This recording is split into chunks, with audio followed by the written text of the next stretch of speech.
ଆର୍ଯ୍ୟ ଅଷ୍ଟାଙ୍ଗ ମାର୍ଗ ପରୀକ୍ଷା ଦୃଷ୍ଟିରୁ ଅତ୍ୟନ୍ତ ଗୁରୁତ୍ୱପୂର୍ଣ୍ଣ।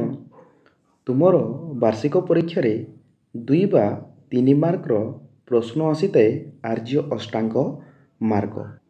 ଗୌତମ ବୁଦ୍ଧ ତାଙ୍କର ନୀତିବାଣୀ 4 ଆର୍ଯ୍ୟ ସତ୍ୟରେ ସେ ବର୍ଣ୍ଣନା କରିଛନ୍ତି ଜୀବନ ଦୁଃଖମୟ ଅଟେ ଏବଂ ସେହି ଦୁଃଖରୁ ମଣିଷକୁ ଯଦି ନିବୃତ୍ତ ରହିବାର ଅଛି, ତେଣୁକରି ତାକୁ କ'ଣ କରିବାକୁ ପଡ଼ିବ?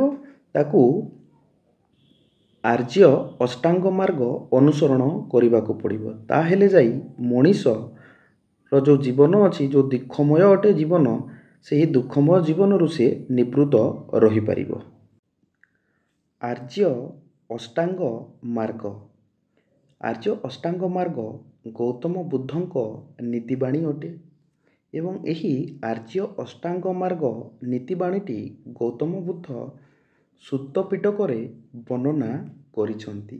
ଏବଂ ଆର୍ଯ୍ୟ ଅଷ୍ଟାଙ୍ଗ ମାର୍ଗ ଗୌତମ ବୁଦ୍ଧ କାହିଁକି ବର୍ଣ୍ଣନା କରିଛନ୍ତି?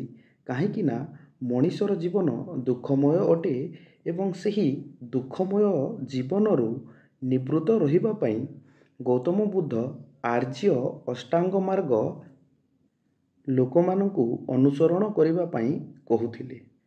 ପିଲାମାନେ ଏହି ନୋଟକୁ ଏକ ସ୍କ୍ରିନଶଟ୍ ନେଇଯିବ ଏବଂ ଏହି ନୋଟ ଯେମିତି ଲେଖା ହେଇଛି ତୁମର ପରୀକ୍ଷାରେ ଯଦି ପ୍ରଶ୍ନ ଆସେ ସେମିତି ହିଁ ଲେଖିବ ପିଲାମାନେ, ଯଦ୍ୱାରା କ'ଣ ହେବ, କେହି ବି ତୁମର ଗୋଟିଏ ମାର୍କ କାଟିପାରିବେ ନାହିଁ। ଯଦି 3 ମାର୍କର ପ୍ରଶ୍ନ ଆସିବ 3 ମାର୍କ ହିଁ ମିଳିବ ପିଲାମାନେ।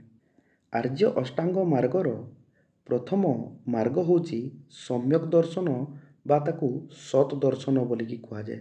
ଆଉ ସତ୍ ଦର୍ଶନର ଅର୍ଥ ହେଲା 4 ଆର୍ଯ୍ୟ ସତ୍ୟ ସମ୍ବନ୍ଧରେ ଜ୍ଞାନ। ଦ୍ୱିତୀୟ ମାର୍ଗ ହେଉଛି ସମ୍ୟକ୍ ସଂକଳ୍ପ ବା ତାକୁ ଆହୁରି ସତ୍ ସଂକଳ୍ପ ବୋଲିକି କୁହାଯାଏ। ସତ୍ ସଂକଳ୍ପର ଅର୍ଥ ହେଲା ବୁଦ୍ଧଙ୍କ ଦ୍ୱାରା ପ୍ରଦର୍ଶିତ ମାର୍ଗ ଅନୁସରଣ ପାଇଁ ସଂକଳ୍ପ ନେବା ବା ପ୍ରତିଜ୍ଞା ନେବା। ସମ୍ୟକ୍ ବାକ୍ ତାକୁ ଆହୁରି ସଦ୍ବାକ୍ୟ ବୋଲିକି କୁହାଯାଏ।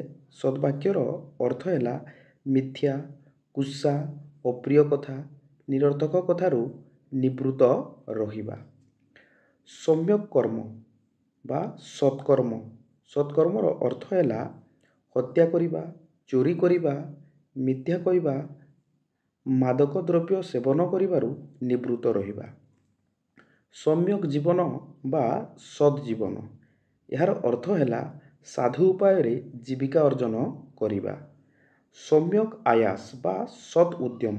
ଏହାର ଅର୍ଥ ହେଲା ମନରୁ ଅଶୁଭ ଚିନ୍ତା ପରିହାର କରିବା ଓ ଶୁଭ ଚିନ୍ତା ଧାରଣ କରିବା। ସମ୍ୟକ୍ ସ୍ମୃତି ବା ସତ୍ ସ୍ମୃତି। ସତ୍ ସ୍ମୃତିର ଅର୍ଥ ହେଉଛି ଜାଗତିକ ପଦାର୍ଥର ଭଙ୍ଗୁରଶୀଳତା ସମ୍ପର୍କରେ ସର୍ବଦା ସଚେତନ ରହିବା। ଆର୍ଯ୍ୟ ଅଷ୍ଟାଙ୍ଗ ମାର୍ଗର ଶେଷ ମାର୍ଗଟି ହେଉଛି ସମ୍ୟକ୍ ସମାଧି ବା ସତ୍ ସମାଧି। ସତ୍ ସମାଧିର ଅର୍ଥ ହେଲା ଦିବ୍ୟଜ୍ଞାନ ଲାଭ ପାଇଁ ତପସ୍ୟା କରିବା। ଏହି ଆର୍ଯ୍ୟ ଅଷ୍ଟାଙ୍ଗ ମାର୍ଗକୁ ଯେଉଁ ବ୍ୟକ୍ତି ଅନୁସରଣ କରନ୍ତି ତାଙ୍କୁ ନିର୍ବାଣ ପ୍ରାପ୍ତି ହୋଇଥାଏ ବୋଲି ଗୌତମ ବୁଦ୍ଧ କହିଛନ୍ତି।